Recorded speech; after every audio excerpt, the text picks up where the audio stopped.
Food, glorious food. No matter how powerful an army is supposed to be, it simply can't function when soldiers have nothing in their bellies. Ukraine knows that, and it just did something genius that is designed to starve Russia's army to death. This isn't about direct kills or crippling military infrastructure anymore. Ukraine just delivered a gut shot to Russia that goes so deep that it has torn out the stomach of Putin's war machine. The one thing that an army can't live without is now under threat, and the impact is already being felt not just by Russia's soldiers but on a certain peninsula that has been illegally occupied since 2014. We take you to Chernihivka in Ukraine's south. For most of Putin's invasion, Chernihivka has served as one of the three main bases of the field armies that Russia maintains in the occupied south. It's vital. The base, along with two others, forms the stomach of the Russian military in south of Ukraine, and its survival is key to keeping Putin's patsies fed just about well enough for them to launch their fruitless assaults against Ukraine's defenses and to maintain their own defense of the territory that they have illegally occupied. Chernihivka was supposed to be out of Ukraine's range, a safe haven for Russian field armies. But Ukraine just flipped all of that on its head. On June 1st, the 422nd Separate Regiment of Ukraine's Unmanned Systems Forces scored a direct hit against a Russian supply truck near the settlement of Yelisaivka, which is in the Zaporizhia Oblast. That alone would be noteworthy. Any supply truck that Ukraine takes out is a truck that can no longer provide Russia's forces with the food and firepower they need. However, what makes this strike truly remarkable is that it occurred 23 kilometers from Chernihivka. And it's not just that the strike was 23 kilometers away. Ukraine's drones traveled 23 kilometers to the southeast of Chernihivka, proving that they are not only capable of reaching a base that Russia thought was untouchable, but they can blow right past it to take out a supply truck that may well have been en route to the base. What Ukraine has just done goes beyond hitting a truck on a key road. As Ukraine war analyst Clement Mollin points out, Ukraine is now hitting Russian trucks as they arrive at tactical level positions. Mollin also explains why that matters so much in a post on X. Only few towns remain to host four armies that are on the front and their logistics and command posts. The main area is along the railway near Chernihivka, Kamyanka, and Rozivka. In other words, the more that Ukraine is able to strike the logistical network that serves these towns at the tactical level, the harder it becomes for Russia to supply the four armies that use this trio of settlements as their bases. That's the type of gut shot that tears into the stomach of an entire military. Ukraine's intensifying campaign against Russian logistics isn't just about stopping fuel and military equipment in their tracks.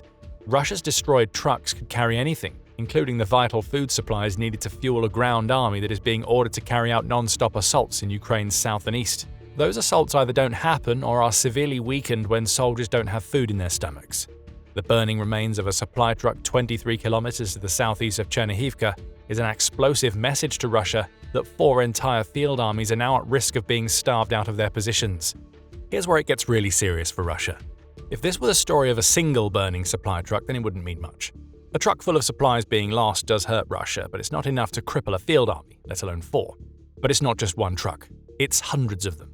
Ukraine has launched a concerted mid-range campaign that has resulted in the complete choking off of Russian supplies in territories that Russia never thought that Ukraine would be able to strike. The 3 days between May 30th and June 1st are indicative of the immense success that Ukraine is experiencing with this campaign. On May 30th, Russia lost 483 vehicles and fuel tankers to Ukraine's mid-range strike drones. The next day brought even bigger losses, 524 vehicles lost. And on June 1st, Ukraine capped a trio of devastating days with another 384 takedowns of Russian supply vehicles, creating a 3-day average of 463 Russian trucks per day. If the truck in Chernihivka is a sign that Ukraine can hit deeper than Russia expected, the sheer scale of the attacks seen over these 3 days is a signal that Ukraine is also manufacturing medium-range drones in such massive numbers that they have the potential to starve Russia's southern armies out of existence. Of course, it's not like stories of starving Russian soldiers are anything new. Earlier in 2026, Ukrainian intelligence revealed that some Russian soldiers are so desperate for food that they're resorting to cannibalizing the remains of their dead comrades to get some meat in their bellies. In other cases, RFU News reports Russian soldiers are shooting each other to get their hands on food. And intercepted communications on the Liman front in Donetsk show that there is already a problem with Russia's logistics in Ukraine's east. We used to get 1 or 2 chocolate bars dropped to us twice a day. Now it's the 3rd day we haven't eaten at all, and tomorrow will be the 4th, one soldier is heard saying in an intercepted recording. But what Ukraine is doing in its southern territories is different. All of these stories involve isolated cases of Russian soldiers being so desperate for food that they go to extremes to get something in their stomachs. Yes, localized Ukrainian campaigns that left these soldiers unable to receive supplies would have played a part, but there was nothing concerted going on from Ukraine's end. Now there is. An entire campaign has been designed to cripple Russia's rear logistics, and it's being supported by dedicated programs such as the Logistics Lockdown Initiative, created by Ukraine's Ministry of Defense toward the end of May, and a new generation of drones that enable Ukraine to strike deeper and harder than ever before. Keep those drones in mind, we'll be coming back to them in a moment. Let's come back to the trio of towns that Marlan mentions. Chernihivka, Kamyanka, and Rozivka aren't just the settlements that Russia has chosen as the host of 4 of its field armies. They're logistical choke points. Food and supplies roll through these towns on hundreds of trucks every single day. Trains alone can't reach these towns, and they would just be larger targets for Ukraine's drones to strike anyway. No matter what alternative routes Russia may try to find for its trucks, the reality that can't be avoided is that all of them have to converge on this trio of towns to keep Russia's southern field armies fed and supplied. It's unavoidable. What was supposed to be unbreachable has now been struck. And Ukraine has the ability to make sure that these logistical choke points become the death of Russia's southern armies. Euromaidan press posits a future where Ukraine sends swarms of AI-powered middle-range drones toward the 3 settlements in question. Those drones will be programmed to strike any trucks that they see right at the points where those trucks are most needed by Russia. The vehicles have to converge on Chernihivka, Kamyanka, and Rozivka. Russia's military planning has left it with no other option. Ukraine has proven that it can reach this layer of the Russian rear. Next up, a concerted campaign to make these logistical nodes utterly useless to Russia's 4 southern field armies. Ukraine has the drones to make this happen too. On May 30th, the BBC reported that it had verified 14 incidents within the past week of Ukrainian drones taking out Russian vehicles carrying food, fuel, and ammunition on critical routes connecting Russia to occupied Crimea and other occupied territories in southern Ukraine. That's a very small number compared to the reality of what's happening, but what makes this report so interesting is that many of the incidents involve the use of the Hornet drone. This drone, which costs just $5,000 to make, carries a 5-kilogram warhead and can travel up to 200 kilometers, is AI-powered. It's been trained on literally thousands of hours of drone footage recorded by Ukraine, meaning it knows precisely what it needs to target without requiring human intervention to make its strikes. These are the types of drones that Ukraine can use to starve Russia's southern field armies. All that Ukraine has to do is send them to loiter around the 3 settlements we've mentioned in this video. AI does the rest. The Hornet spots a potential target, identifies it based on the thousands of hours of footage used to train the drone's AI, and then zones in. And because these drones use AI, they're even resistant to jamming techniques that Russia employs to disrupt more traditional FPV and satellite-guided drones. Army recognition adds that this type of technology isn't necessarily restricted to a single type of drone.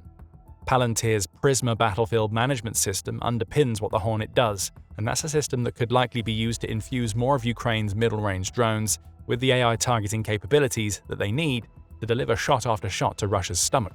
This is what Putin fears. Ukraine is actively working to cut off supplies to 4 southern field armies. What we're seeing is just the beginning. As Ukraine continues to scale up its mid-range strike campaign, it infuses more of its drones with AI. The wave of strikes we're seeing now will become a tsunami. Hundreds of trucks being taken out will become thousands as Ukraine follows a simple game plan. Shatter the logistics and the food is lost. And to make matters worse for Russia, it's not just the food trucks that Ukraine can target. Fuel tankers being lost to Ukraine's mid-range strategy offer yet more hits to the Russian stomach. How? What does a food truck need to transport its cargo? Fuel. If Russian fuel is burning on the same roads that the country's food is being destroyed, you can get a double whammy of starvation. The lost fuel can no longer be used, meaning even supply trucks that contain food intended for Ukraine's south can't go anywhere. They're being crippled without being struck. And if you have any doubt that this could happen, the BBC explains why you shouldn't. It notes that there is a massive fuel shortage in Crimea that has forced gas stations to restrict the amounts of fuel that drivers can buy to just 20 litres per vehicle. That's not enough gas to get a food truck from Crimea into the southern territories. And every time that Russia puts a truckload of diesel or gasoline on any of the routes that connect Crimea to Ukraine's occupied south, it's delivering an invitation to Ukraine's drones to strike once more. Speaking of Crimea, the peninsula that Russia occupied in 2014 hasn't escaped Ukraine's shots to Russia's stomach. As Ukraine embarks on a campaign to starve out the Russian army, food problems are running rampant inside Crimea. But before we dig deeper into that, this is The Military Show, and we bring you the full picture, not just the headlines. Subscribe today so you don't miss out on any of our videos exposing the true state of Russia's army in Ukraine. On June 9th, United 24 Media published an interesting report on the state of the food market in Crimea right now. It says that Ukraine's Center for Countering Disinformation claims that many of Crimea's grocery stores are running out of basic goods, including cereals, flour, sugar, pasta, and salt. Some retail chains have already introduced restrictions on the sale of goods to one person, which only increases panic among the population, the center claims. And it says that the reason for this sorry state of affairs is that Ukrainian mid-range strikes have been stopping Russian food trucks from reaching the peninsula. As if failing to feed his soldiers wasn't enough of a problem, Putin and his Kremlin cronies now have to deal with a food shortage that impacts civilians. That's a major issue for Putin. As much as the puppet government in Crimea might try to pretend that nothing is happening, they can't pull the wool over the eyes of those who clearly see empty supermarket shelves. Propaganda doesn't put food in people's bellies, and there is reportedly already growing public concern in Crimea over the issue. Russia is now losing the ability to sustain the flow of supplies into the Crimean Peninsula, and that's an even bigger problem than it appears on the surface. The source of this food shortage is Ukraine's attacks on the Crimean land bridge that connects the occupied peninsula to the southern territories of Ukraine that Russia currently controls. In other words, there's a two-way street going on here. Supplies from those southern territories aren't reaching Crimea. That much is obvious. However, Russia also transports supplies into Crimea from the Russian mainland, often via the Kerch Bridge. Those supplies then get shipped along the very same supply routes that Ukraine is hitting as they journey towards the southern territories and, in many cases, toward the chokepoints in Chernihivka, Chemyanka, and Rozivka. You can see where this is going. First, it's the civilians in Crimea who see their food supplies dwindle as Russia will prioritize food shipments to the front. But eventually that won't work anymore. As Ukraine ups the intensity of its mid-range strikes, supplies that would have flowed from Crimea into the southern territories don't arrive anymore. The four field armies starve, and Russia's assaults both in Ukraine's south and east suffer as a result. Ukraine has a bulky pair of hands. Right now, they're strangling Russia in all of the occupied territories. But it goes even deeper than this. As the four field armies to the south grapple with the knowledge that Ukraine can destroy their food shipments at will, and Crimean occupiers find themselves looking at empty supermarket shelves, there are even more food issues afoot. Only these issues aren't affecting the occupied territories. They're impacting Russia itself. Now, we're not about to argue that Russia is dealing with the types of food shortages that are impacting its occupiers. That would be a lie. But what is happening in Russia is that 4 years of warfare have crippled the country's economy, resulting in the price of food rising to levels that the average Russian simply can't handle. There is still food on the shelves, but that food has become so expensive due to inflation that Russian civilians are finding it harder to afford to eat than they have in a very long time. What we see here is that Ukraine doesn't even have to directly strike Russia's stomach to make the country starve. Attacks against anything Russian will do the job, and Ukraine makes things worse for Putin and his people with each day that it successfully defends itself against the invasion. The BBC exposed the scale of Russia's food inflation problem in a February article. It spoke to a Moscow-based advertising specialist who revealed that his monthly food budget had risen from $450 to $555, which is a 22% increase. This didn't happen over the course of several years. That massive price shock was inflicted on Alexander in the space of a single month. Taking a wider view, we can see that the prices of almost all basic goods in Russia have rocketed up between 2024 and 26. Potatoes and chocolate are the big offenders, as their prices have risen by 167% and 125% respectively in 2 years. But no matter where you look, you see a similar story. The price of milk has gone up by 59% in Russia between 2024 and early 26. Canned beans now cost 55% more, cheese is 50% higher, and even a basic loaf of white bread sets a Russian back 45% more in 2026 than it did in 2024. This is the cost of the Ukraine war for Russia that we often don't see. Direct starvation on the front is being accompanied by the unsustainable rise in food prices on the mainland.